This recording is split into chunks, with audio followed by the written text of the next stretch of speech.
Good morning, everybody. I'm going to welcome you to our Planning and Works Committee meeting on January 16th, 2024. I will now call on the Regional Clerk, Will Short, to conduct the roll call. Thank you, Chair James. Chair Redmond, she's here. Councillor Craig. Councillor Deutschman. Present. Councillor Erb. Councillor Foxton. Present. Councillor Harris. Present. Councillor Huning. Present. Councillor James. Present. Councillor Liggett. Councillor McCabe. Councillor Nowak. Councillor Solonen. Present. Councillor Shantz. Present. Councillor Verbanovic. Councillor Williams. Here. And Councillor Wolf. Present. Thank you, Chair. I would like to acknowledge the territory that we're on. Councillor Erb did an excellent job with the acknowledgement. Just want to take a moment to reflect on the importance of the acknowledgement in terms of the time and place where we're at. Just like we entered this space and we all said hello and good morning to each other and Happy New Year, it's also important and validates the reason why we do acknowledge the space and the land that we are on, and recognizing there's a history here and there was a presence here and a stewarding of the land prior to us being here. I will now move on to declarations of pecuniary interest under the Municipal Conflict of Interest Act. Are there any declarations of pecuniary interest? Chair James. Yes. I'll be declaring a conflict of interest with respect to report number 9.3, which is the motion for Oxford Road 5. My law practice represents a plaintiff in an action that arises from a vehicle accident that occurred on Oxford Road 5. Okay, that's noted. Delegations. We will now proceed with delegations as listed on the agenda. I would like to remind all delegations of some of the guidelines for participation. For those who are joining us in person, please proceed to the podium when you are called upon to speak. Please press the button on the base of the microphone to turn it on. If the light is green, your microphone is on. For those who are joining us electronically or remotely, please leave your video camera turned off and your microphone or audio muted until you are called upon to speak. You will have 5 minutes. Anyone who is registered after the deadline will receive 3 minutes.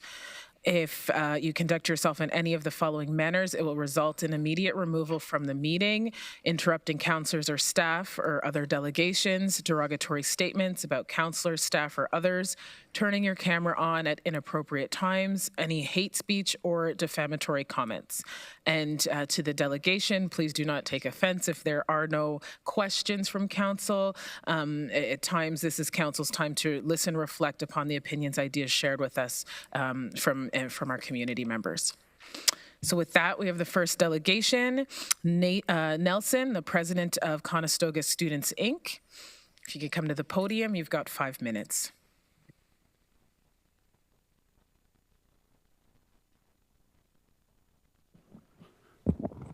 Thank you, Madam Chair. Through the chair, hello, members of the Planning and Works Committee. My name is Nelson Chukuma, and I am the president of Conestoga Students Incorporated, or CSI for short. CSI is the official student association of Conestoga College and represents over 35,000 students in Waterloo region, with over 22,000 at the Doon campus, where the GRT Transit Hub is proposed to be built. Our advocacy efforts are guided by the pillars of accountability, affordability, equity, and sustainability, which has brought me here today as a representative of students of Conestoga to voice our support for the construction of the hub. We believe the hub will significantly benefit our students and the local community as it directly supports the region's strategic plan priorities of climate-aligned growth and equitable opportunities and services. As Conestoga students are set to join the UPass program in September 2024, this transit hub will provide students, as well as residents of Kitchener and Cambridge, with an enhanced transit experience that will help move people on public transit more efficiently and encourage more climate-friendly modes of transportation. In particular, students will appreciate the hub's covered shelters, on-demand heating, real-time schedule screens, and bike storage. As the public consultation survey found, the majority of those who responded are in favor of the transit hub, but there are concerns regarding its chosen location.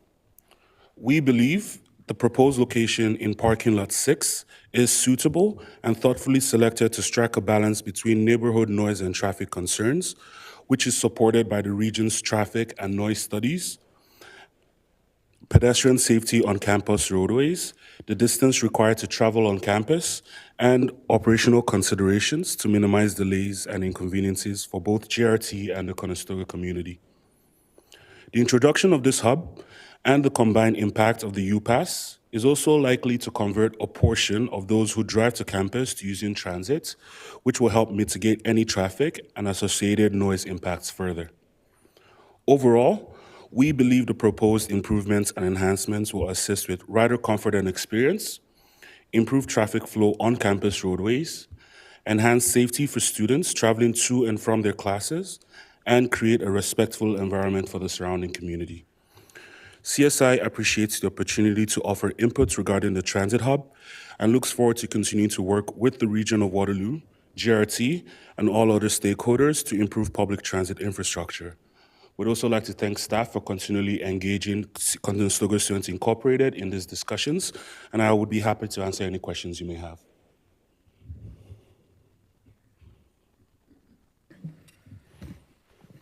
Madam Chair. Are there any questions? Okay, Councillor Deutsch. I can't see the queue right now, so I just want to make sure. Okay, but Councillor Deutschman. Okay, go ahead, Councillor Deutschman. Yeah, thanks. I was trying to request to speak. I couldn't locate it, so my apologies. Nelson, thank you very much for coming in today. It's always a pleasure to have the president in attendance. And I know you've been here a few times now, so thanks for coming. I just want to ask you a question because the next speaker after you is Ms. Cunningham, who's provided some comments and raised a few concerns. And I just wanted to ask you, because one of the things she's talked about is speeding on the roadway by student drivers. And I'm just wondering if there's anything from a student perspective, student union perspective, you can do to try to address this issue with your students, or just raise a general cautionary concern, or just raise some concern or protection, for students to drive appropriately within the speed limit on this road? Of course. I think, yes, that's a very valid concern, and it's something that I can take back to our colleagues at the college, especially with those in security and ancillary services, to see if there's some ways we can do some either educational campaigns with students or work with the city of Kitchener to reduce the speed limit in those areas. I can't make any promises, but I can definitely take that back as feedback to our colleagues at the college. Yeah, I appreciate that. Any dialogue I think is helpful, and coming from student leaders and not just the neighborhood, I think has some power to that as well. So thank you very much for your consideration. No worries at all. Thank you, Councillor Deutschman. Councillor McCabe. Yeah, thank you very much through you, Councillor Chair. Thank you very much, Nelson, for coming in, and thank you for working with the student body at Conestoga across the campuses, because the Conestoga is the footprint in Waterloo. I know the footprint in Kitchener is really quite large. The footprint of the college in Waterloo is about 5,000 now, and looking to grow to about 10,000 in the next, I think, 3 years or 3 to 5 years. So we're excited about what the vibrancy and what that will bring to our community. But my question is, I understand, we hear a lot as council at the regional level and certainly at the city level as well about affordability issues. And because I have to ask this in a form of a question, do you see the universal pass? How do you see the universal pass and the increase of transit for students and for others in the community from an affordability lens? Because I think that's, personally, I think the investments that the region has made and that local cities have made in terms of bike lanes and micro transit and things like that, I think that's one of the really tangible ways that local government and municipalities can address affordability. I'm just wondering if you and the student bodies see that as an affordability issue on your end. Most definitely, we do. As part of our advocacy pillars, we think The U-Pass is essential to providing more affordable transportation options for our students, and with the service improvements that it will encourage as well, it means that our students don't have to stay so close to campus. If there are more buses in more regions, in more areas within the region, and our students can maybe step out a little bit further to find more affordable houses that will reduce the rents closer to plazas that have like affordable grocery stores like Food Basics and all that stuff. So it's really, I feel like it is a domino effect that starts one way and ripples out everywhere. Thank you. Seeing no further questions, thank you, Nelson, and thank you for your work and advocacy and the students at the college. Thank you so much. Next, we have Mary Cunningham. I think you are virtual and you have 5 minutes. Can you hear me? Yes, we can. We can't see you, but we can hear you. Excellent. Oh, okay. And I went to all that trouble. Okay. My name is Mary Cunningham. Wait a minute. Terribly technical, I'm sorry. My name's Mary Cunningham. My husband and I are retired secondary school teachers from Toronto who moved here in 2004. We became permanent residents of Lower Doon and bought a home in the Mill Club, a condo development catering to seniors, 120 of us across the road from the college, and most of us are seniors. Our condo community fronts directly onto Doon Valley Drive, a street which ends at the popular public Doon Valley Golf Course. Directly across the street is the college, which has grown and grown and grown ever since. Conestoga opened in 1967 when all or most of Doon appears to have been fantastic farmland on or near the largest river in southern Ontario. Doon has a fascinating history, settled by German Mennonites in 1800 and settled again in 1830 by Scottish immigrants. The name Doon comes from River Doon in Scotland. However, and this is critical, and for centuries or time immemorial, the area we now call Doon has been home to the indigenous or original peoples living on this part of planet Earth. As an educator, I am still disappointed to observe that there seems to be only a little recognition of this essential historical fact in Waterloo region. We have a fantastic history which we need to be exploring more. On pages 6 to 12 of today's agenda, you will find a Waterloo region document covering the 15 site-based questions I asked the region and Michelle Pinto's wonderful, she's gone to an awful lot of work to write answers, to get answers for all these questions. My concerns and Michelle's answers are on pages 6 to 12 of your agenda. I hope you had a chance, and I know at least one of you has had a chance to review these questions and Michelle's answers. I thank you for all the obvious work she did obtaining, I thank her for the obvious work she did obtaining answers. Even so, not all of your questions will be answered by reading this. As a former science educator, I don't think you will get all of what you need to know to proceed here. You will have to dig deeper.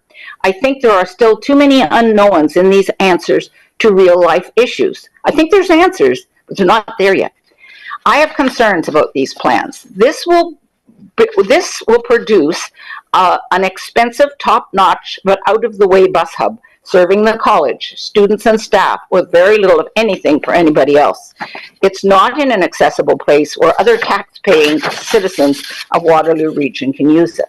I presented on this exact same topic with the same questions, and I added a few, the last time it came before the region of Waterloo in 2020, before COVID. COVID happened, the project died, but the idea of having a bus hub down at the end of a broken down country road survived. Now it's back again, and I feel it's my duty to present the needs of the permanent residents. In my opinion, most of the time, permanent residents of Lower Doon are treated as mostly invisible. This history, the region of Waterloo was born here, and this needs to be celebrated. Lower Doon is a very small parcel of land within Doon as a whole, and it risks being subsumed by college ambitions. There's more here than the college. I was shocked to find out how things worked when I moved here. Permanent residents with needs other than student needs live here and pay taxes. It seems like the most important thing to all levels of government here, municipal, provincial, and federal, is the college. And that's because I live right across the road from it. I noticed this. And the college takes advantage of this. Do you think we will always have this large supply of international students paying huge fees to keep things going here? Probably not. In conclusion, don't misunderstand me. I loved my students and my job as an educator, and I like the young students I see around here. Most of them are polite and courteous. The only possible exception are the young men who drive their cars like madmen, making life riskier for everybody. And yes, I know this is quite typical, and all these waves of students are temporary. Please do not take advantage of the permanent resident Dune to make a business of making money from students attending the college. We count too. Thank you for all your attention to this matter. Thank you. You're right on 8 seconds to spare, Mary. So thank you. Are there any questions from councillors? Okay. Okay. No. Okay. All right. Thank you, Mary. There's one. Councillor Craig. Yes, thank you very much. I appreciate your presentation. And your main concern is speeding. Is that how I understand? I mean, you have a number of concerns. No, sorry. No, that's not my main concern. I've got to the stage where I can't walk across the road safely. No, my main concerns tend to be more scientific things, and they're all in those questions I gave to Michelle. All right, okay. Just so you know about... I'm worried crossing the road. Just so you know, I mean, speeding is a major issue throughout all our communities. Yes. And it appears that everybody is speeding, so it's a very difficult thing to deal with. Okay, thank you. Thank you very much. I realize that. Thank you, Mary. Okay, we are seeing no further questions. We are moving on to item 6, the consent agenda. If you wish to remove an item from the consent agenda, please indicate so now, as we will not take questions on consent agenda items unless they are requested to be removed. Chair James, is 6.1.1 the Conestoga Transit Hub? That is 6.1.1. You are correct. Can we remove that and discuss for a moment? Okay, so we'll remove that. There any other items from the consent agenda? Seeing none. Okay, so I need a mover for the consent agenda, Councillor Shantz, and a seconder, Councillor Wolf. You will be prompted in eScribe.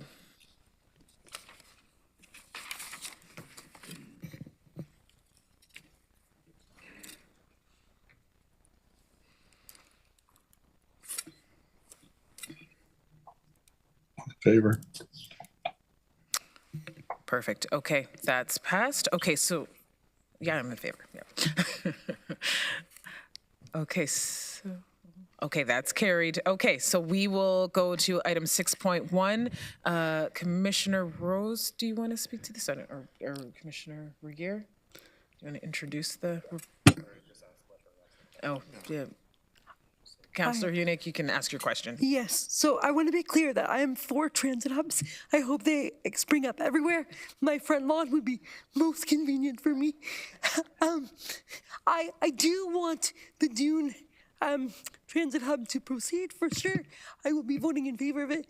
My only question is, by the time it is built, that means Conestoga will have a transit hub and U of W will have a transit hub. And it is my understanding that Laurier doesn't have one yet.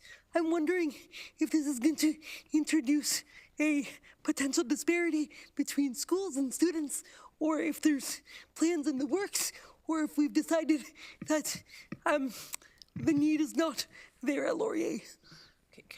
Commissioner Regier, do you want to respond?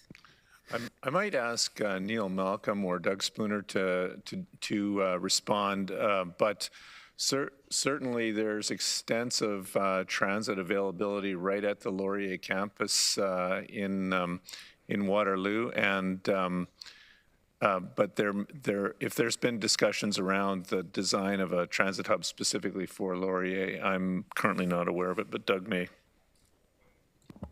Yeah, thanks, Rod, and through you, Chair. There is currently under construction at the corner of King and University a southbound shelter and bays, so an on-street facility. That'll be mimicked on the northbound as well. So it won't be a standalone terminal at Wilfrid Laurier, but there will be adequate facilities to Do we serve know those. when it will be functioning or in operation? Currently Q1 for the southbound. It's under construction now, just waiting on some cladding to complete the structure. And then the northbound is just in a planning phase. So Great, thank you. thank you. Thank you. Councillor McCabe? Thank you. Through you, Chair. Another question for you, Doug. Or, I mean, maybe Rod can answer it. Just, you're new in the role. I was just wondering about the questions that Mary raised around like, it sounded to me like she was also concerned about access to transit for people who are permanent residents in that area, in addition to the transit hub that's being proposed. So I'm just wondering if you could tell with council, like, where some of those access points are for permanent residents in that area, and if there's a need for more, or what that looks like out there. Yeah, through you, Chair. I'll answer the second question first. More bus terminals, yes, always. More and more and more. To the first question on access, so the City of Kitchener does have plans to rebuild that road next year and are looking at pedestrian access points crossing the road. It is our most popular transfer point now. We see about 6,000 ons and 6,000 offs every day. So while it does serve the campus and students, what we often see with terminals is they start serving as transfer points for community members, which that one's already doing today at its current location, but we're out of capacity. So to enable both the student transfers, but also the community transfers and access, moving it closer out to the roadway into the parking lot is a preferred location. So. Okay, seeing no further questions, there is a recommendation. I would need a mover and a seconder for that. Councillor Foxton and Councillor McCabe. And you'll be prompted to vote.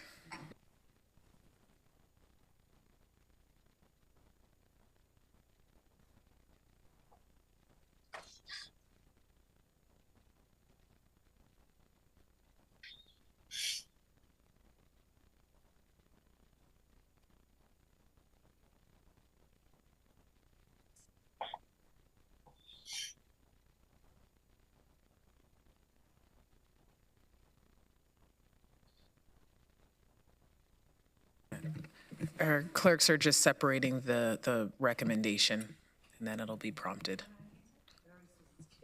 Is it? Okay.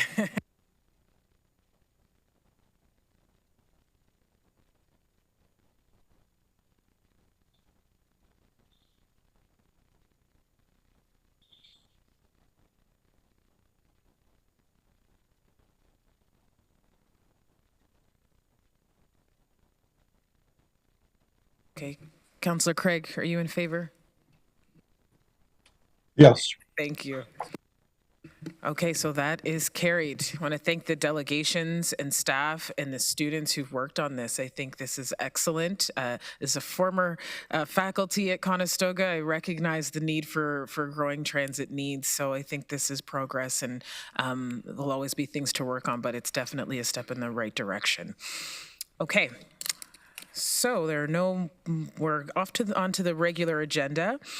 There is information that has been received.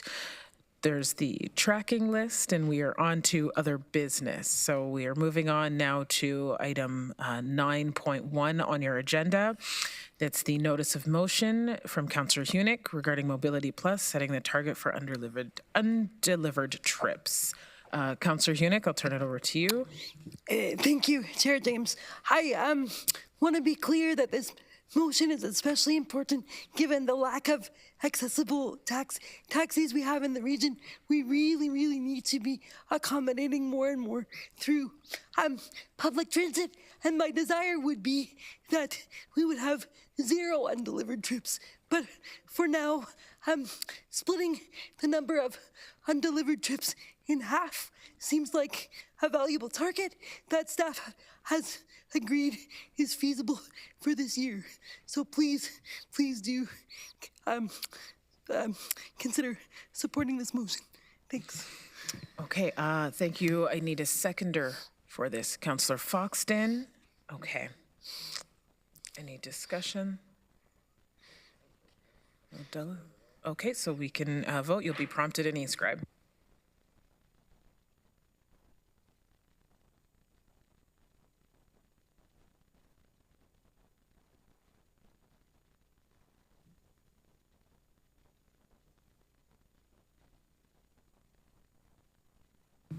Councillor Craig.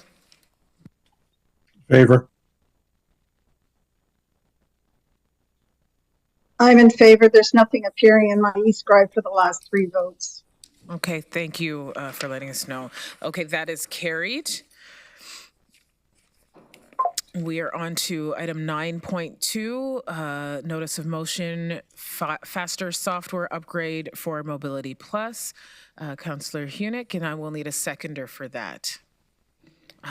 Councillor Williams.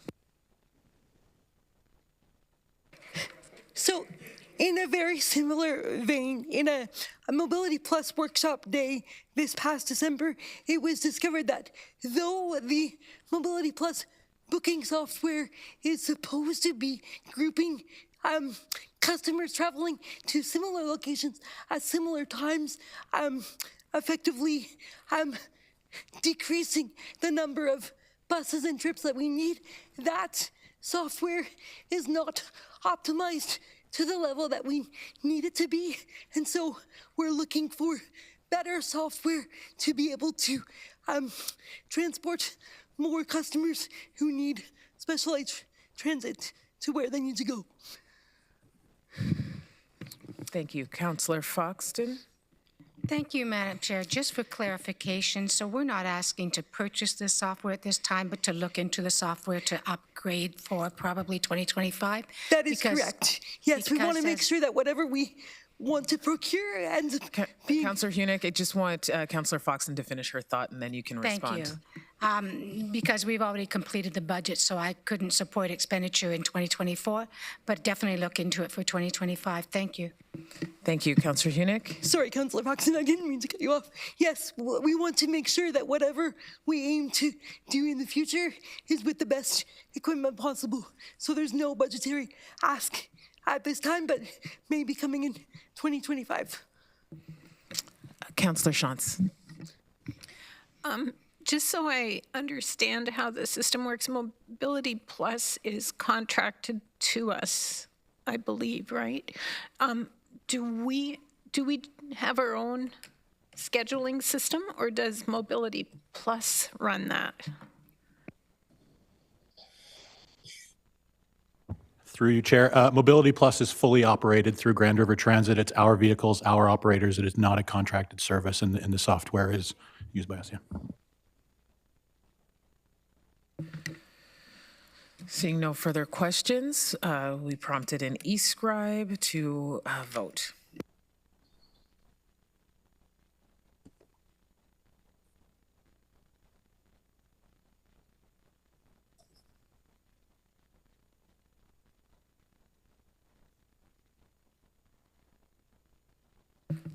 Councillor Craig. In favor.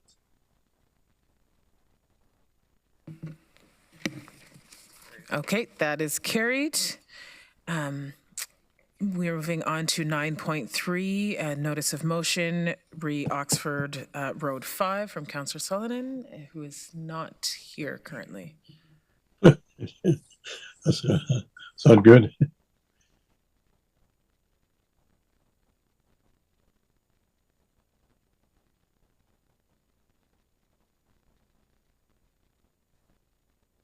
We'll take a 2-minute break just to see where Councillor Sullivan is.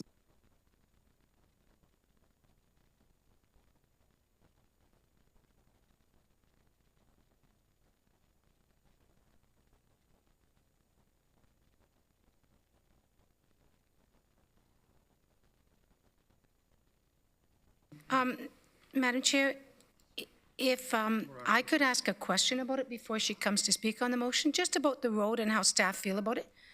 It is a boundary road, so should the region take it over? And if so, what expenditure is it and what time frame it would happen in? And I think those are valid questions, but I think we need to wait for it to be presented for staff to respond. Try to patiently wait.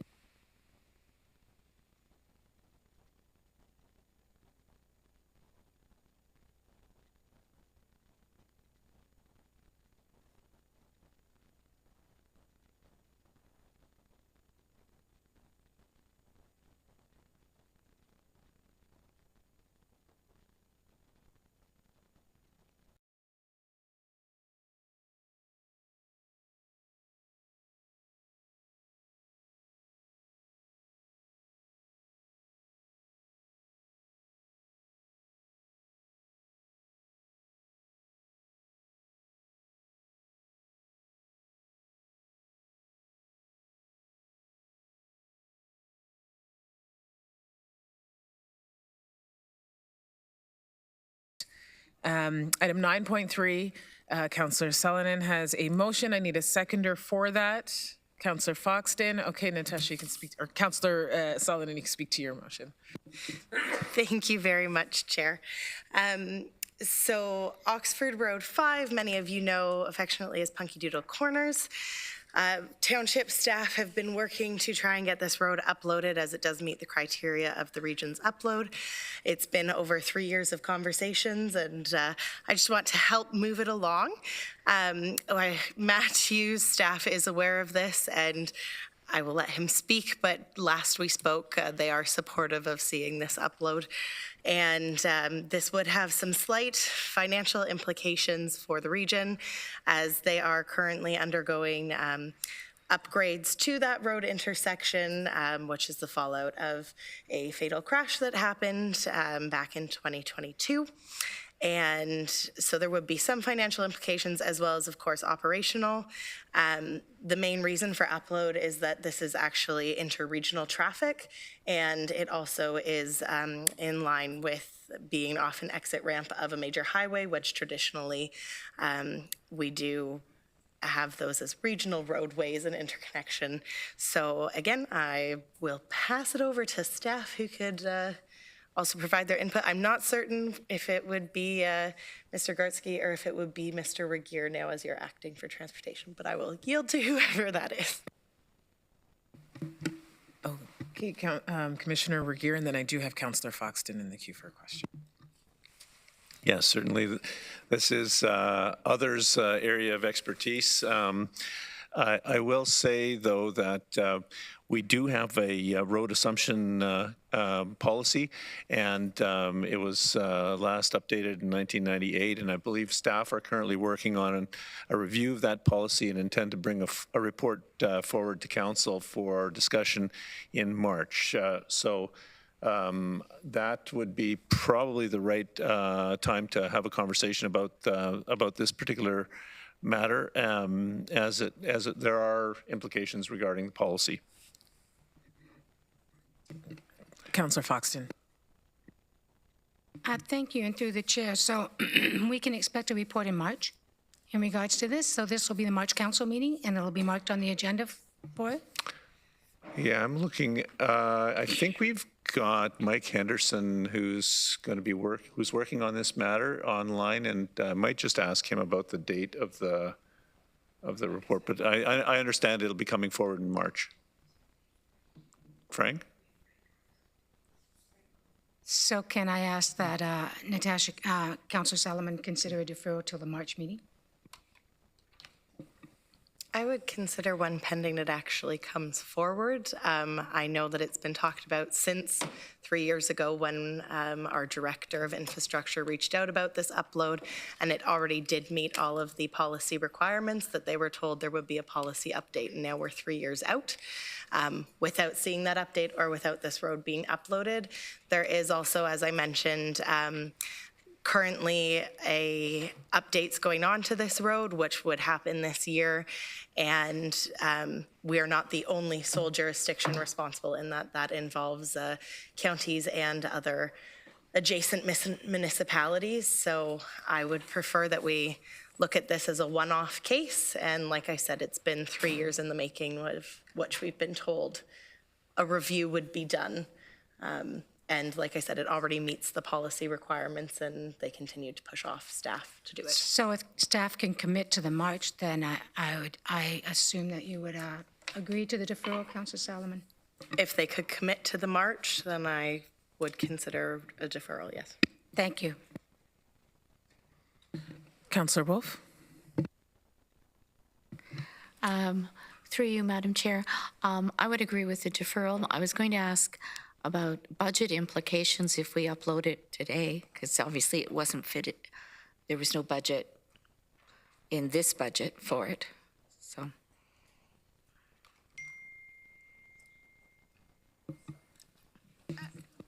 Anyway, I would, I would vote with a delay till March. So I know that staff were provided the budget implications from Wilmot Township. I don't have them in front of me at this moment. If I were to guess, I believe it was around $40,000.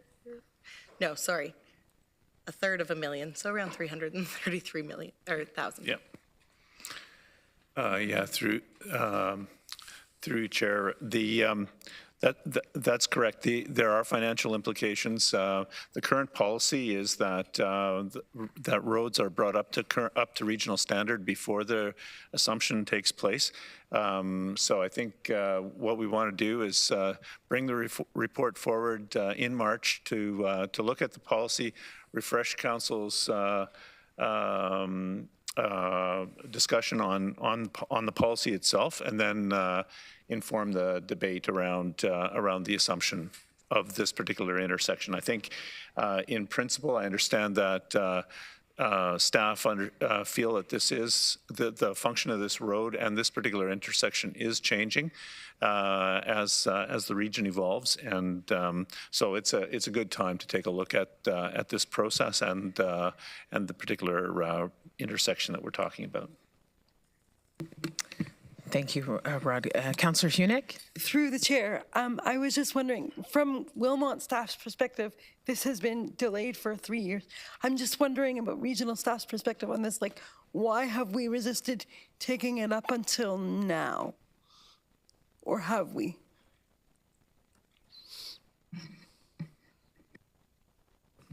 Through the chair, I can feel this.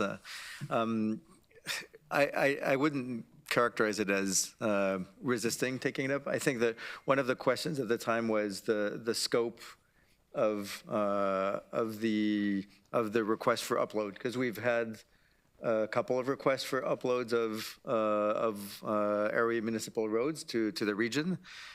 So the question at the time was, let's gather all the information across all area municipalities on what roads may benefit from an upload to the region, which ones make sense, and should we do an overall, like a wholesome policy review of a wholesome kind of what we call road rationalization initiative to move roads as their status has evolved from locally.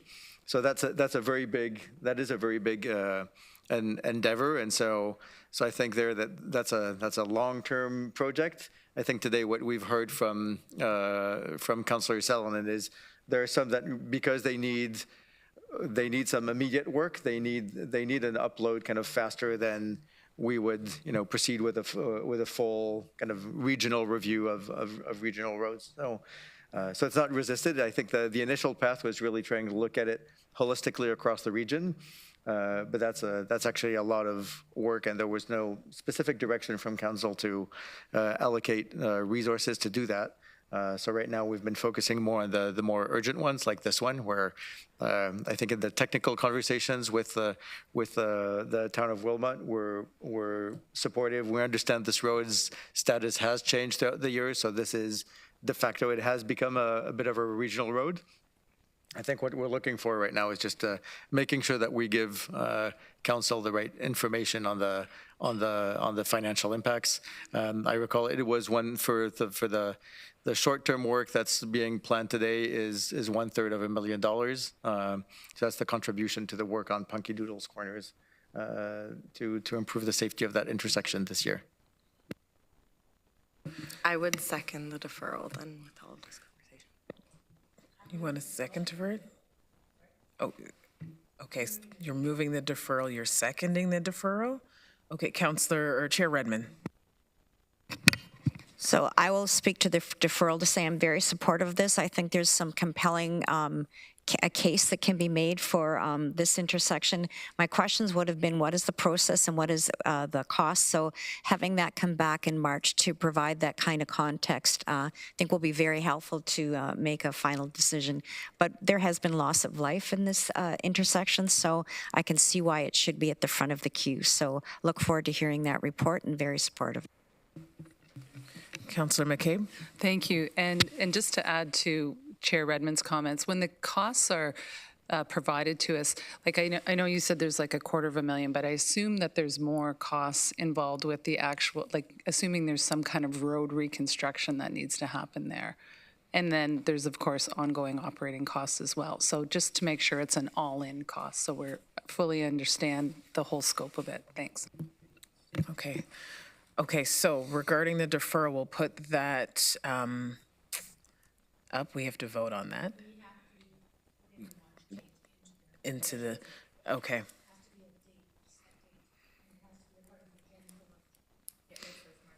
It says March 5th in there? Okay. I was prepared to, what's that? Okay, perfect. Okay. Yes, okay, so I am going to read the deferral that the regional municipality of Waterloo defer the motion discussed under item 9.3 to March 5th, 2024, Planning and Works Committee meeting following receipt of a staff report on the road assumption policy.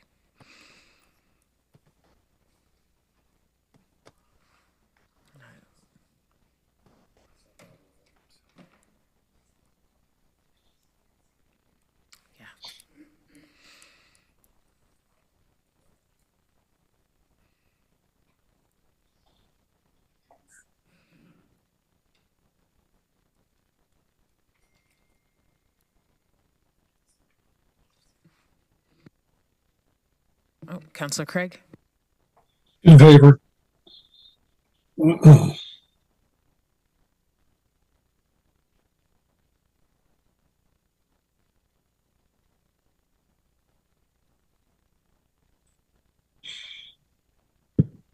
Okay, so that is carried. So we'll have that come back to council in March. Moving on to 9.4, this is the motion re-waste management rebate for townhome complexes. It's moved by Councillor Sullivan. Is there a seconder? Councillor Hunick, and Councillor Sullivan can speak to your motion. Thank you very much, Chair. So this motion came out of residents actually in Wilmot Township who belong to condo complexes that are under 6 units attached, and they were informing me that they no longer receive a rebate. There used to be a rebate program that the region provided for those that we don't provide waste management collection services for.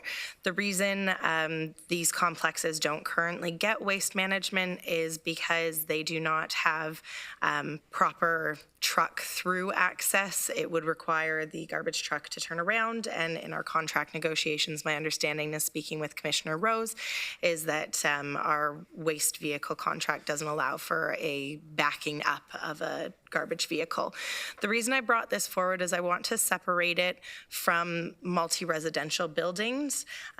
In the Municipal Act, as a region, it's in our scope of jurisdiction to provide waste removal for any units under 6 units, which would include these condo townhomes versus lumping it in with multi-residential buildings, which we are not actually mandated to provide waste removal.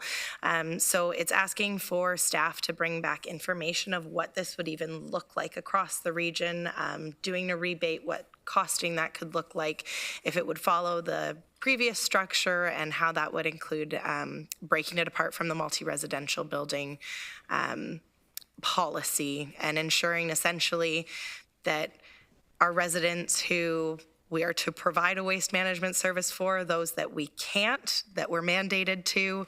We aren't charging them for a service that they will never be able to access when they then also need to seek additional waste removal services. I'm seeing an affordability piece being very important as well as equitable services. Thanks. Thank you. Councillor Hunick?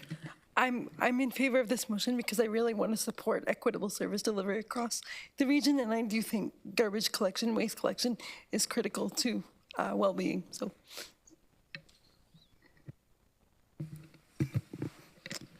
okay, seeing no further questions. Commissioner Rose, did you want to speak to this? Thank you, Chair. The rebate program was removed from the budget in 2021, and it was a reduction of $1.9 million, and it was for all multi-res, condos, and townhomes. I have spoken with Councillor Salonen and understand that she wants to separate out the townhomes. I just wanted to also let Council know that the annual rebate per townhouse or condo unit was $36 a year. That was the rebate. It just added up to 1.9 million because we have so many multi-res units. We are looking to include a multi-res portion study into our waste management master plan. So we'd already decided to do that because the region as a whole and through climate aligned growth has an interest, and especially with our landfill, in keeping garbage out of our landfill and introducing streaming services. So I would suggest that we continue with our current plan to include the multi-res study into the waste management master plan. And in that study, we were going to include both condos and townhomes as part of the definition of multi-res. So if council would prefer to have us separate that out, townhomes being separate, this may take a little bit longer than we can do through the master plan, because we would have to go back and actually do a count and separate them out. So we are in council's hands with respect to how you would like us to proceed with this. Okay, thank you. So just to clarify then that as you go through your waste management master plan, this is something that will be evaluated then. Okay, all right, thank you. I'm seeing no further questions. Oh, Councillor McCabe? Yeah, thank you. I'm just curious if, as you go through this process, like, is there not, could we have like a best practices construction guideline or something like that for multi-res townhouses, or, you know, pick a sector, like, you know, so it's like, here are things that, I mean, I know there's a lot already from the planning side, but like, you like to include this, you know, you need through truck access for garbage collection, as well as a myriad of other things. I don't know if that's on sort of a best practices list or could be incorporated.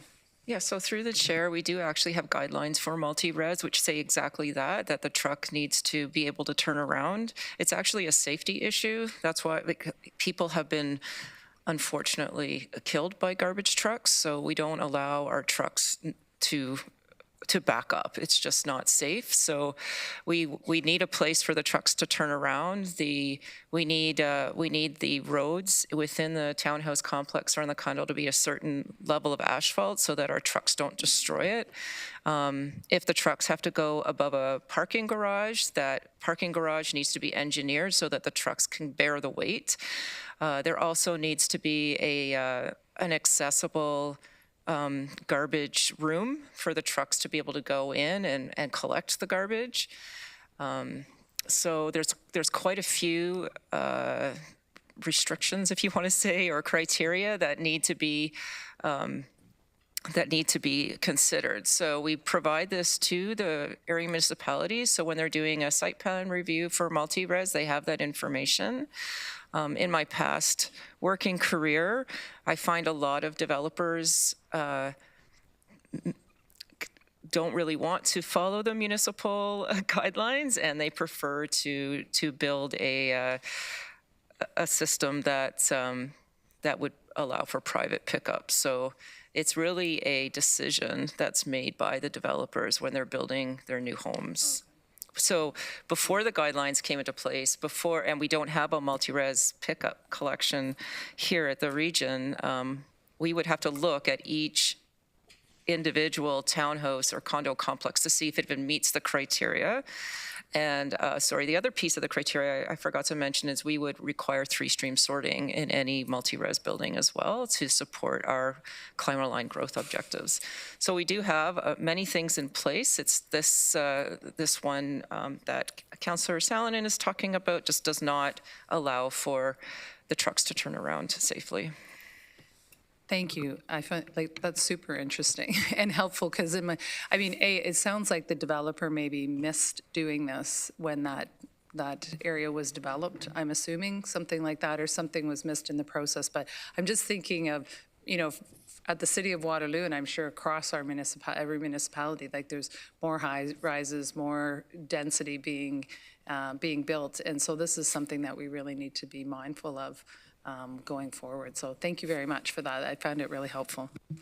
Thank you, Councillor. I just want to be clear on what we're voting for. I can't get the notice of motion back up because I do not operate the system, I guess. Councillor Salonen is asking for additional information coming back. Commissioner Rose is saying that it will be part of the master plan. I just want to make sure those are both the same things. The understanding is that these are both the same things that we're expecting?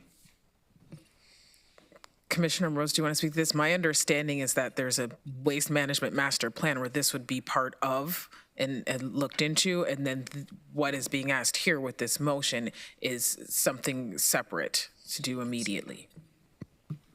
Yes, that is correct. So the motion, from what I understand, and I don't want to put words in Councillor Salonen's mouth, is to just look at the townhomes instead of all multi-res. So if that's the direction of council, then we could just look at townhomes as part of our master plan and not the high-rise condos. And if I may follow up then with a second question, so that would almost be like a separate study that would be taking place, and time, workload, that kind of a thing would play into it as well. Yes, through the chair to Councillor Erb. Yes, it's to separate out all the townhomes from the condos. I'm not sure if we can use impact data to do that, and hopefully we can. But if we have to manually go through the list, then it would take some time. To me, it seems like we're asking for a major piece of work here, and We should have records on all that. Other than using the assessment rolls, or I'm not sure how that would happen.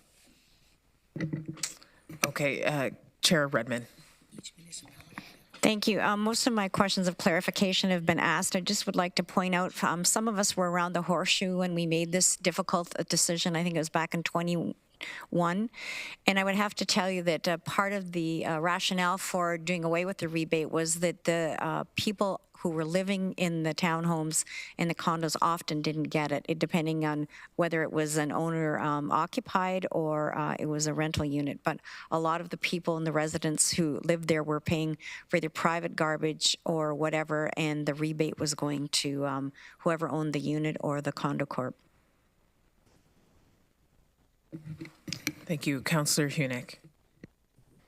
Thank you, Chair. The way that I read this motion initially, it sounded to me like it was about equitable service delivery for those who live in townhomes, but by the sounds of the discussion that we've had, I don't actually think this will be achieved. So I'm feeling very wary of this all of a sudden.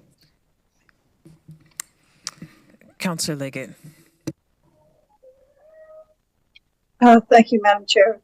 I just want to clarify something that Ms. stated. This motion pulls out the townhouses, but she said if we support this, I need clarification on this, that the master plan would only be addressing townhouses, not multi-unit and condos, and I don't understand why the master plan wouldn't be addressing those items just because we vote for this now. Or maybe I misheard.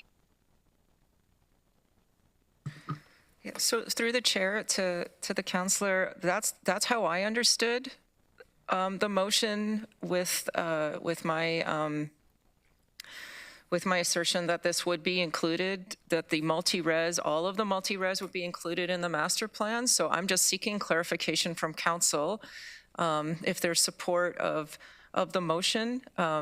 That would indicate to me that I should only look at townhomes in the master plan. But if that's not the case, then I just need clearer direction from council with respect to that. May I? Well, my understanding, excuse me, Madam Chair's follow-up, would be to continue on with the master plan as originally intended. I don't see how this motion would change the master plan direction from the beginning. There's nothing in this motion that says to do that, so I would expect that staff would continue with the original intent as well. Thank you. Councillor Solana, I'm going to give you an opportunity to respond. Actually, you're next on the list anyways. Yes, no, I would agree with Councillor Leggett. The intention was not to change the master plan. It's that I want council to give direction that we look at multi-res, and then we look at below 6 units, which are the townhomes and condos that I'm referring to, because I want it to essentially be what we are mandated in our jurisdiction to provide waste collection to, and that's where the equitable service part is coming in, that we are charging people who we are mandated to provide them waste services, and there are some who can never access that service from us because of the way that their housing accommodation is set up. Those are below 6 units. I would still fully expect that we would have the multi-residential plan come back, but that would be anything above 6 units.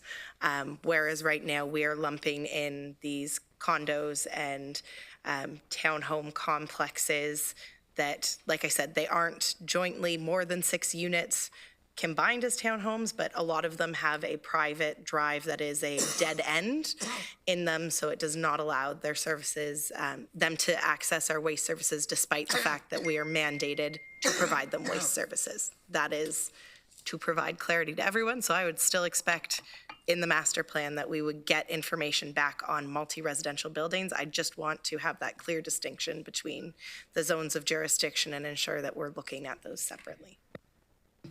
Okay, thank you. Councillor Shantz. Thank you. 2 questions. The first one is for Commissioner Rose, and maybe I missed it. When is that master plan due to be completed? Through the chair to Councillor Shantz, it's due to be completed in 2025. Okay, and then my follow-up then is to Councillor Salonen. Is there an urgency to this motion to have it done this year, or can it wait to the master plan? I mean, ideally this year. Really, I wanted it to be dealt with in our prior budget, which is where this motion came from. But of course, if council needs further information to make a decision, I would be open to it aligning with the master plan time. Again, just keeping in mind that there are residents who it really is upsetting to them. And again, from a costing perspective and a jurisdictional zone matter, we are accountable to these residents that I'm referring to give waste collection services. But I would be open, if that is the general consensus and wish of those around the table, to have it brought back in the master plan. Okay, Councillor Deutschman. Thank you, Madam Chair. So I just had a question on one of the whereases in the motion states that whereas the complexes where truck access criteria are not met, the region had commenting authority on the plan of subdivisions prior to these complexes being built, and the region did not make comment on complexes with no through roads in context of waste removal truck access. Is that accurate? Through the chair to Councillor Deutschman, it's not the region that provides comments on site plans, it's the area municipalities, and we provide the guidelines to them. I can give so it's not accurate then. Councillor Salonen, you want to respond? I was just going to say, I can give context. I had help of township staff in forming this, and we were going back to one particular location in Wilmot where the region was a circulated commenting body. And as plan of subdivision, as a final approving authority, after speaking to Commissioner Rose, that's not how it happens now, but we are talking about mainly subdivisions that were done 20, 30 years ago. That is where that whereas came from. Again, I'm comfortable removing it. If you so wish, it doesn't change the premise of the motion. Well, Madam Chair, I'm not clear. Did we do it or didn't we do it? I'm not clear from the answer that we received. I mean, I hear what Councillor Salonen just said. It sounds like we didn't, but I'm confused now based on Commissioner Rose's response.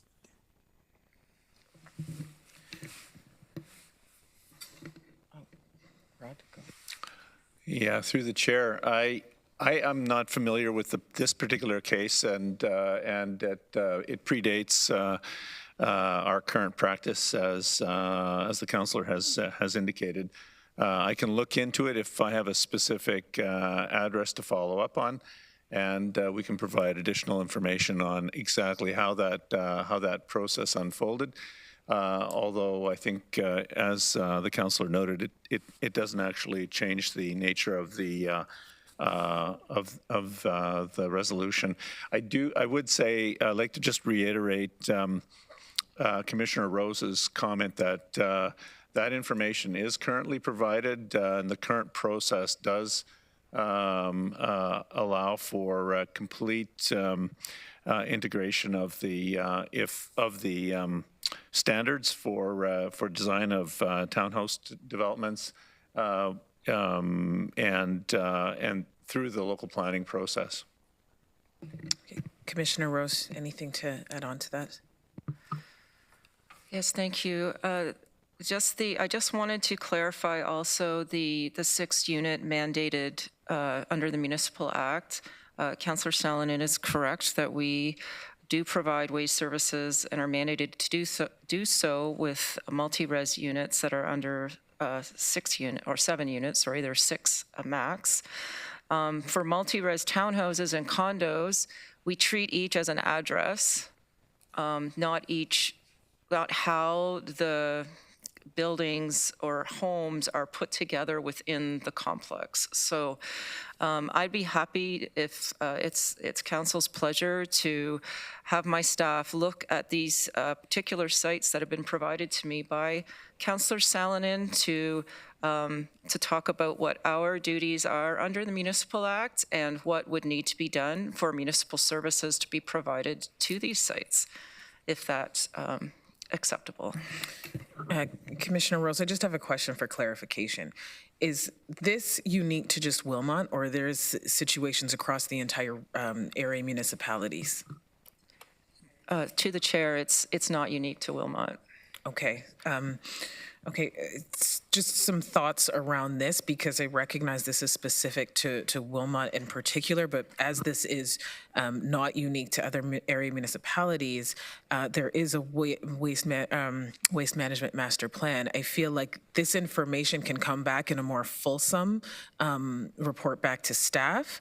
At this point in time, there are costs associated with this as well, and I think all of that needs to be clearly identified. I know you've spoken with some numbers, but I'm also conscious of this is not unique to just this area, and if we are going to do this and go down this road, there needs to be a fulsome, holistic look and approach to that by staff. So I don't see any councillors in the queue, so we will call the... Sorry, Chair James. Deutschman? Okay, Councillor Deutschman, your question?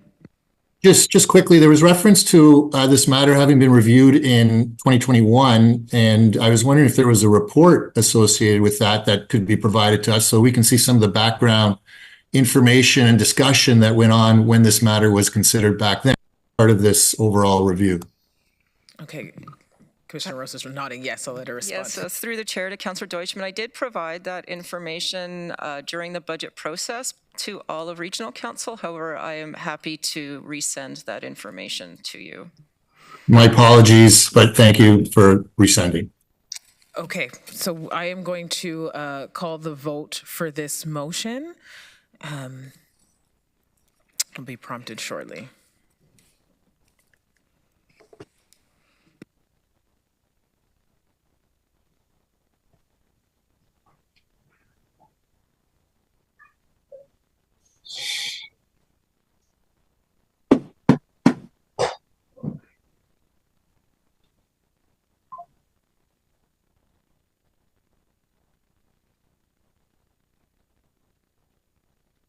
Councillor Craig.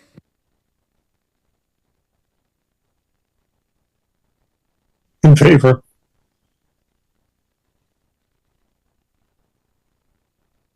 Okay, so that was a tie vote, so it is defeated.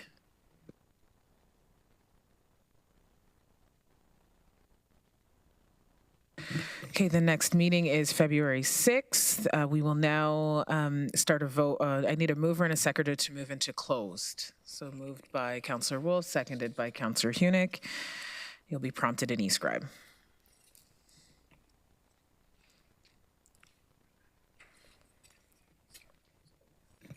Okay.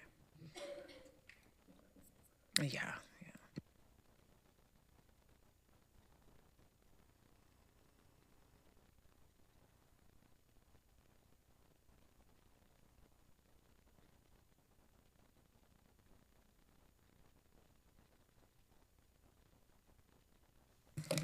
Okay, so that's carried. We'll need a motion to adjourn. Moved by Councillor Erb, seconded by Councillor McCabe.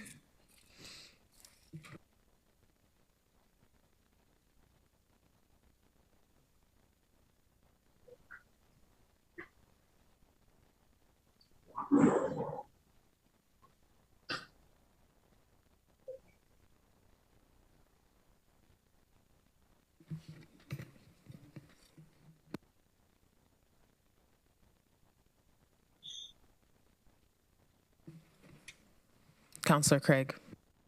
In favor.